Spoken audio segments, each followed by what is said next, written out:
Last video में मैं आपको न्यूमेरिकल करा रहा था और आपके जो न्यूमेरिकल हो गए थे 9.4 तक न्यूमेरिकल कंप्लीट हो गए थे। इसके आगे हम चलते हैं न्यूमेरिकल नंबर 9.5।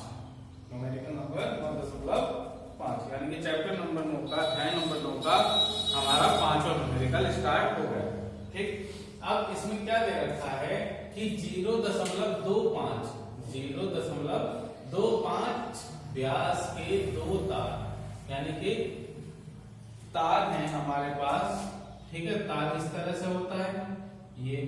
ठीक, अब इसका जो व्यास दे रखा है वो कितना दे रखा है 0.25 सेंटीमीटर, यानी कि इसका व्यास हमें दे रखा है। दो तार है हमारे पास जिनमें एक इस्पात का तथा दूसरा पीतल का है। दो तार है, एक तो इस्पात का हो गया और दूसरा हमारा पीतल का। चित्र के अनुसार भारित है, एक चित्र दे रखा इसके अनुसार भारित है। इसमें देखो चित्र में क्या दे रखा, एक तार ये दे रखा है इस्पात का और एक तार ये दे रखा है पीतल का। ठीक, बिना भार लटकाए इस्पात तथा पीतल के तारों की लंबाइयां क्रमशः। इस्पात के तार की लंबाई कितनी रखी है बिना भार लटकाए, इस पर अभी कोई भार नहीं लटका हुआ है। ठीक है, तो यहाँ पर इस्पात के तार की लंबाई दे रखी 1.5 मीटर और एक और तार दे रखा है जिसका व्यास भी हमारा सेम है 0.25 सेंटीमीटर और इसकी लंबाई दे रखी है 1 मीटर। ठीक, 1 मीटर है। यदि इस्पात के पीतल के यंग प्रत्यास्था गुणांक, इन दोनों का इस्पात का यंग प्रत्यास्था गुणांक क्रम से कहा है, पहले यह इस्पात का है तो इस्पात का यंग प्रत्यास्था गुणांक हमें दे रखा है 2 × 10⁻11 पास्कल Pa। ये है Pa का मतलब होता है पास्कल। क्या होता है पास्कल। ये भी क्या होता है यंग प्रत्यास्था गुणांक का एक मात्रक होता है। ठीक, और यहां दे रखा 0.91 × 10⁻11 पास्कल। ठीक, हो तो इस्पात तथा पीतल के तारों के विस्तार की गणना कीजिए। जब इस पर एक भार लटका दिया हमने, तो जब इस पर भार लटकाएंगे तो इसमें खिंचाव उत्पन्न होगा। जब खिंचाव उत्पन्न होगा तो इसमें कुछ लंबाई में क्या होगी, वृद्धि होगी। मान लिया इतनी लंबाई में यहाँ पर वृद्धि हो गई, तो वह वृद्धि हमने ज्ञात करनी है। ठीक,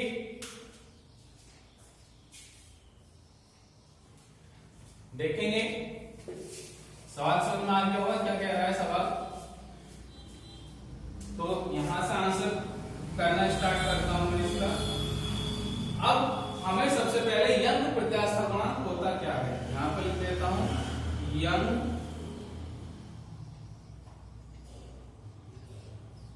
प्रत्यास्था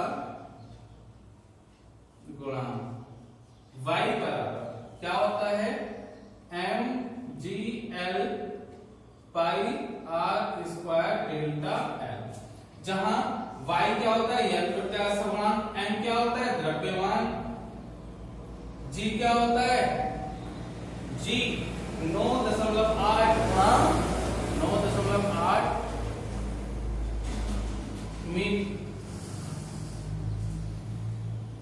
9.8 मीटर प्रति सेकेंड स्क्वायर। ठीक, ये होता है g का मान। और l तार की लंबाई, पाई r स्क्वायर अनुप्रस्थ काट का क्षेत्रफल और डेल्टा l तार में वृद्धि। तो हमें क्या निकालना है, तारों में विस्तार निकालना है। तो यानी कि डेल्टा l की वैल्यू यहाँ पर फाइंड आउट करनी है। तो डेल्टा l बराबर mgl pi r square by, यानी कि इसे इधर ले आए और इसे इधर ले आए, क्योंकि ये भाग में इधर जाएगा गुणा में जाएगा और ये गुणा में इधर जाएगा तो भाग में जाएगा। तो हमने ये निकालना। अब सबसे पहले हम इस्पात के तार के लिए ले लें। किसके तार के लिए, इस्पात के तार के लिए।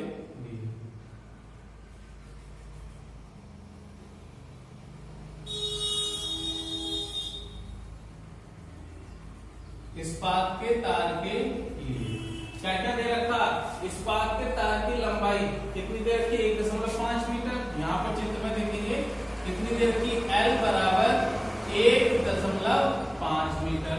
ठीक है, अब इसका प्रत्यास्था गुणांक यानी कि y की वैल्यू कितनी दे रखी 2 × 10⁻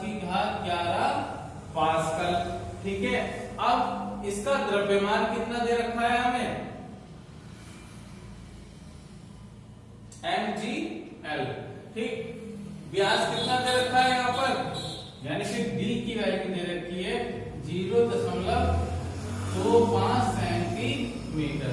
तो यहां से क्या निकाल लेंगे हम, इसकी त्रिज्या। त्रिज्या बराबर क्या होता है, d/2, यानी कि 0.25/2 यानी कि 0.125 सेंटीमीटर। इसे मीटर में चेंज कर देंगे, 0.125 गुणा 10⁻⁻2 मीटर। ये क्या आ गया इसका, यहाँ पर त्रिज्या निकल के आ गई। अब इसका द्रव्यमान देखेंगे।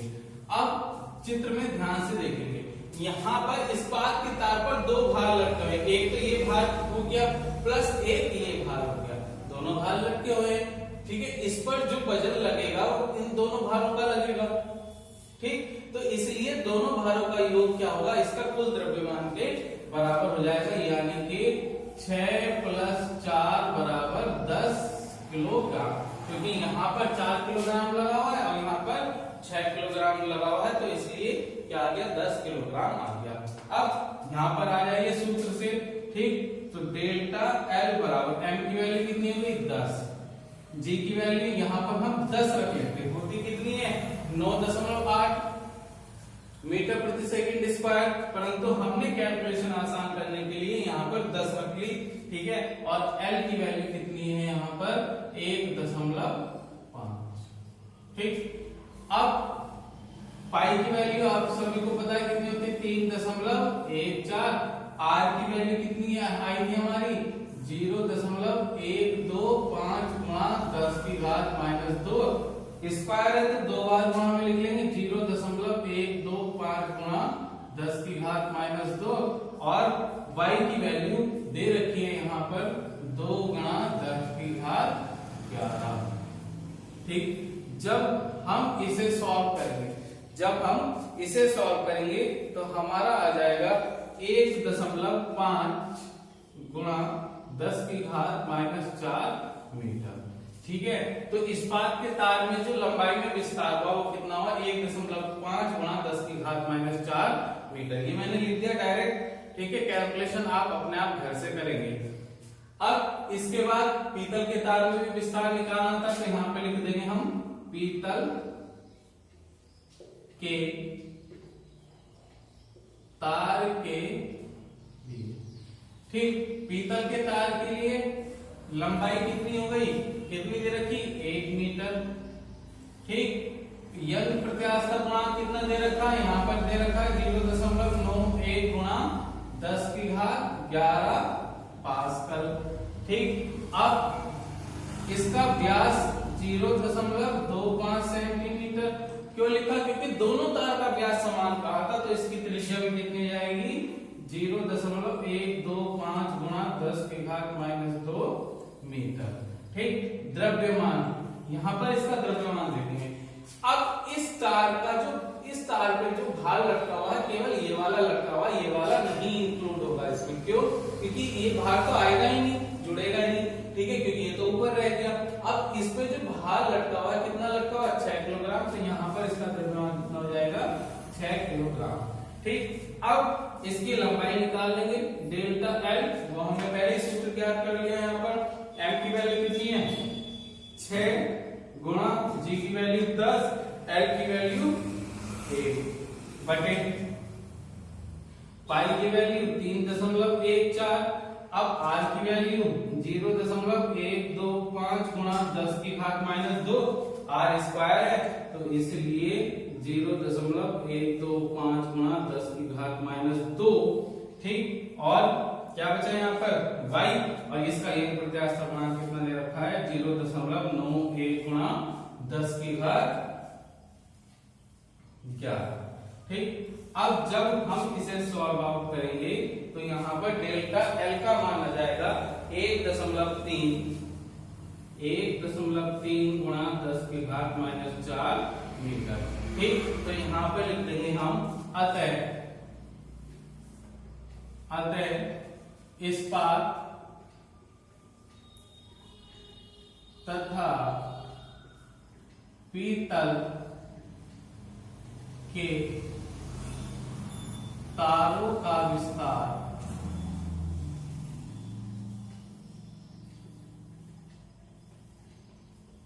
क्रम से इस्पात के तार में कितना है हमारा विस्तार 1.5 गुणा 10 की घात -4 मीटर तथा और पीतल के तार में कितना है 1.3 गुणा 10 की घात -4 मीटर है। ठीक, ये हमें ज्ञात करना था जो हमने यहाँ पर ज्ञात कर लिया। अब इसके बाद नेक्स्ट क्वेश्चन देखते हैं। ठीक, पहले मैं रफ कर देता हूं। ये था आंसर नंबर 9.5 का आंसर था जो अभी मैंने आपको कराया है। ठीक, अब इसके बाद नेक्स्ट क्वेश्चन हम देखेंगे। ये वाला क्वेश्चन मैंने यहाँ पर रफ कर दिया।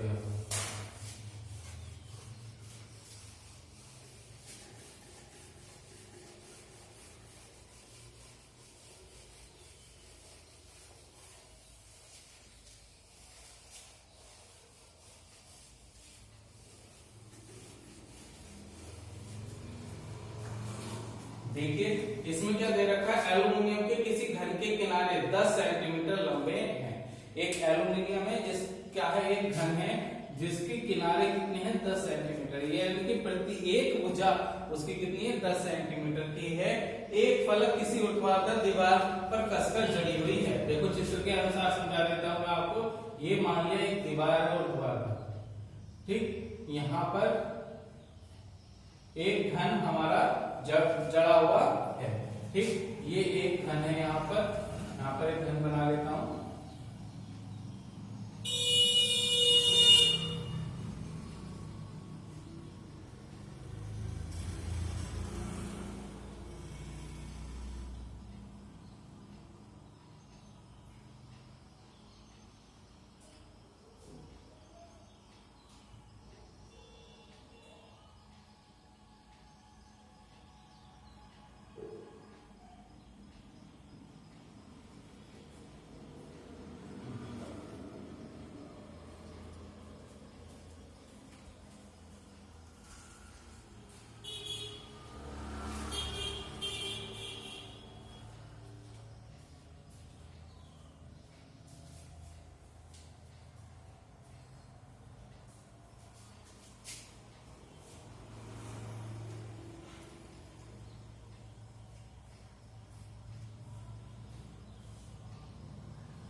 देखिए एक घन बन गया हमारा यहाँ पर।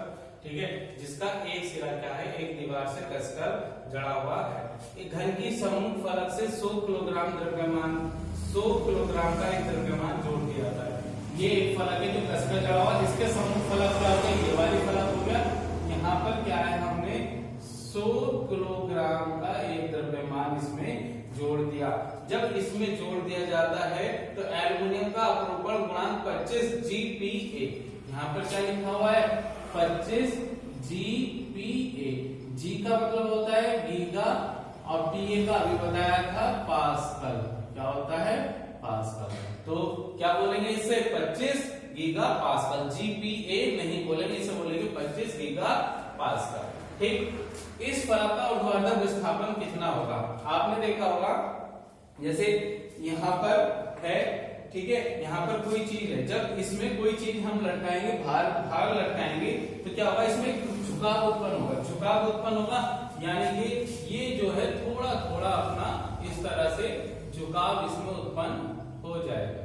ठीक, जो ये झुकाव उत्पन्न होगा इसमें ये, ठीक, ये वाला जो झुकाव उत्पन्न होगा यानी कि ये, ठीक है, तो ये वाला विस्थापन कितना हुआ इसमें, यानी कि ऊपर इसकी सामने स्थिति से नीचे कितनी की तरफ झुका है वो हमें ज्ञात करना है। यानी कि इसका ऊर्ध्वाधर विस्थापन हमने मान लिया x है।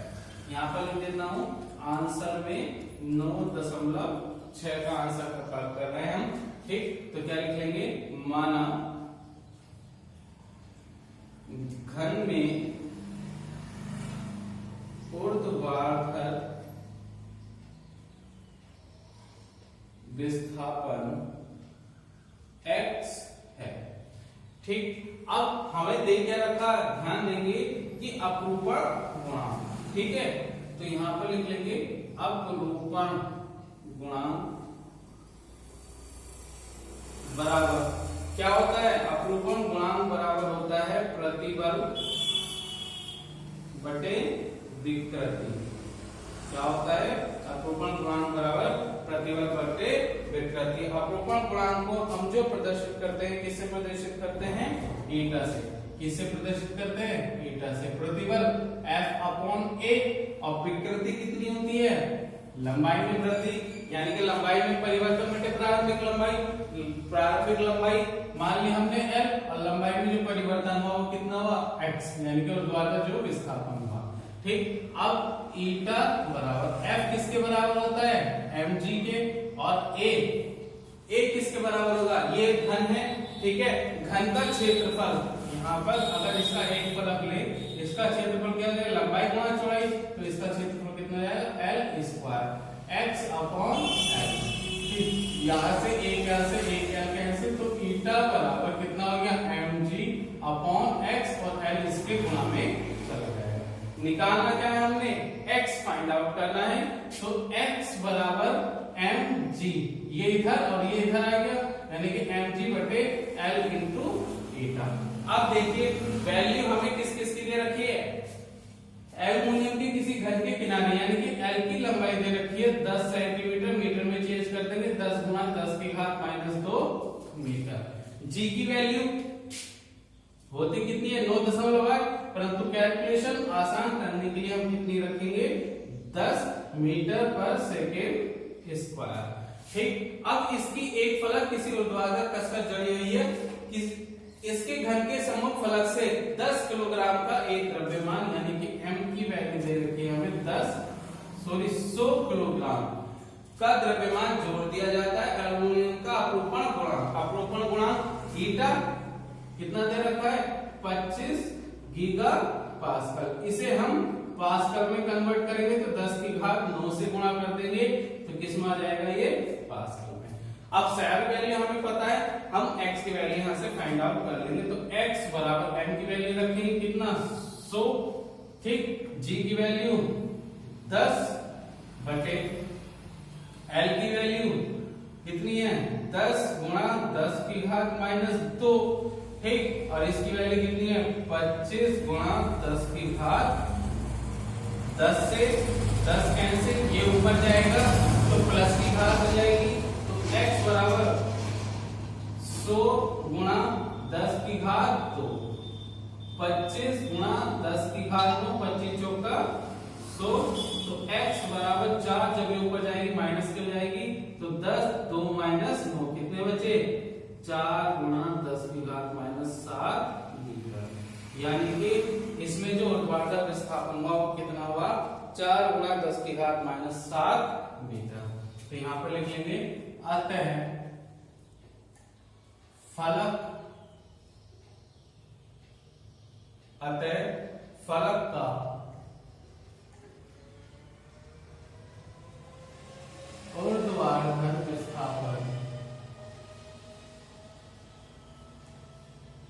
ऊर्ध्वाधर विस्थापन x बराबर 4 गुणा 10 की घात -7 मीटर होगा। ठीक है, इसके बाद चलते हैं नेक्स्ट क्वेश्चन पे, क्वेश्चन नंबर 9.7। ये वाला क्वेश्चन फिर से मैं रफ कर रहा हूं। ठीक, 9.6 मैंने यहां पर रफ कर दिया।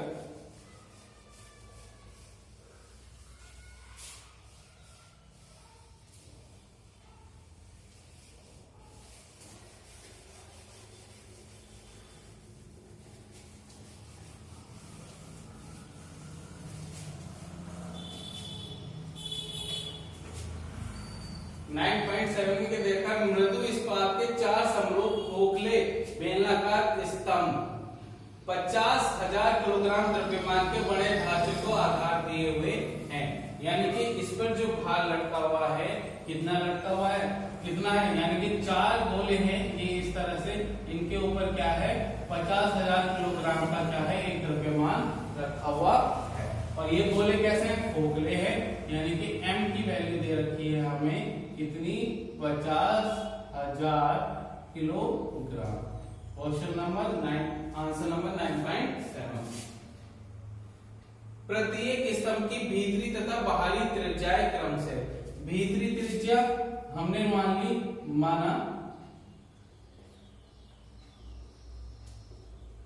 भीतरी त्रिज्या R1 30 सेंटीमीटर और बाहरी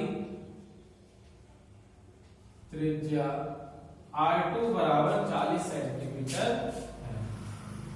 अब इन्हें मीटर में कन्वर्ट करेंगे तो 30 गुणा 10 की घात माइनस 2 मीटर और 40 गुणा 10 की घात माइनस 2 मीटर। भार के वितरण को एक समान मानते हैं, यानी कि चारों पर जो भार है वो समान रूप से वितरित है। प्रत्येक स्तंभ की संपीड़न विकृति ज्ञात कीजिए। प्रत्येक स्तंभ की संपीड़न विकृति हमें ज्ञात करनी है। ठीक, अब हम क्या जानते हैं,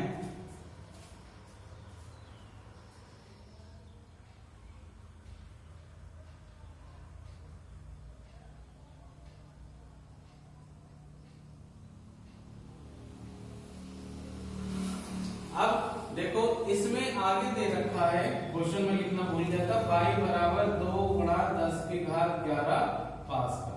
ठीक है, यहाँ पर हमें क्वेश्चन में नहीं दिया हुआ है, परंतु ये हम अलग से राइट कर देंगे। हमारी किताब में ये नहीं है, कुछ किताब में दिया हुआ है, कुछ किताब में ये क्वेश्चन यहीं पर अधूरा छोड़ा हुआ है, तो इसलिए y बराबर इतना लिखेंगे। और y क्या होता है हमारा, यंग प्रत्यास्था गुणांक। क्या होता है, यंग प्रत्यास्था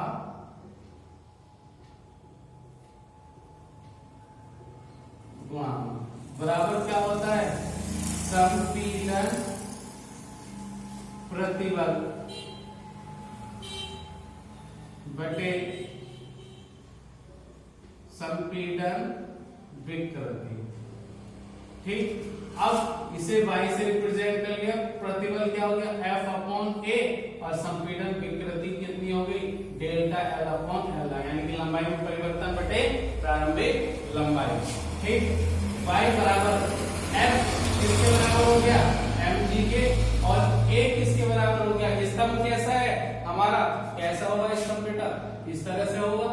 ठीक है, यानी कि अनुप्रस्थ काट का क्षेत्रफल हो गया है तो पाई r स्क्वायर बटे डेल्टा L बटे L। ठीक, तो यहां से हमें संपीड़न विकृति निकालनी, यानी कि ये चीज उठाकर यहाँ ले जाएंगे, डेल्टा L बटे L बराबर mg, ये नीचे आ जाएगा पाई r स्क्वायर और ये इसके गुणांक में चला जाएगा y।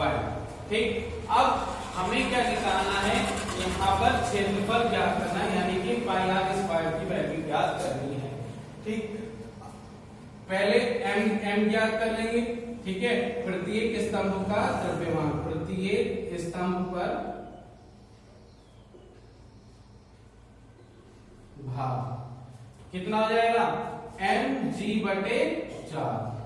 कितने स्तंभ कितने लगे हुए हैं, यहाँ पर 4 स्तंभ लगे हैं और चारों पर क्या है समान रूप से वितरित है, तो क्या कर देंगे, प्रत्येक स्तंभ पर भार बराबर mg बटे 4। m की वैल्यू कितनी है यहाँ पर 50,000 और g की वैल्यू 10 रख लेते हैं बटे 4। इसे डिवाइड करेंगे, इसे काट कर जो हमारा आंसर आएगा वो कितना जाएगा 1.25 गुणा 10 की घात 5 न्यूटन। भार यानी कि F किसकी वैल्यू आ गई है हमारी, F की वैल्यू यहाँ पर आ गई। अब किसकी वैल्यू निकाल लेंगे, A की। A कैसे होगा, अब इसकी 2 त्रिज्याएं हैं। ठीक है, यानी कि ये वाला निकालना है हमें। ठीक, इसका क्षेत्रफल हमें ज्ञात करना है, यानी कि ये 2 त्रिज्याएं हैं, ये इस भाग का इसका क्षेत्रफल ज्ञात करना है, यानी कि बाहरी त्रिज्या में से आंतरिक त्रिज्या घटा देंगे, बाहरी क्षेत्रफल में से आंतरिक क्षेत्रफल घटा देंगे तो शेष क्षेत्रफल हमें क्या हो जाएगा, यानी कि पाई r2 का स्क्वायर माइनस पाई r1 का स्क्वायर। ठीक, अब पाई कॉमन हो गया तो r2 का स्क्वायर माइनस r1 का स्क्वायर, तो पाई की वैल्यू 3.14, r2 की वैल्यू कितनी है 40 गुणा 10 की घात माइनस 4 माइनस r1 की वैल्यू कितनी है 30 गुणा 10 की घात माइनस 4। ठीक, अब यहां से क्या कॉमन आ गया 10 की घात माइनस 4, तो 3.14 गुणा कितना हो गया 1600 माइनस 900। ठीक, 1600 में से गुणा 10 की घात माइनस 4। अब जब हम इसे सॉल्व करेंगे, मैं सीधा आंसर लिख देता हूं इसका, जब हम इसे सॉल्व करेंगे तो हमारा आ जाएगा 0.22 मीटर स्क्वायर। कितना जाएगा 0.22 मीटर स्क्वायर, यानी कि क्षेत्रफल हमारा ज्ञात हो गया।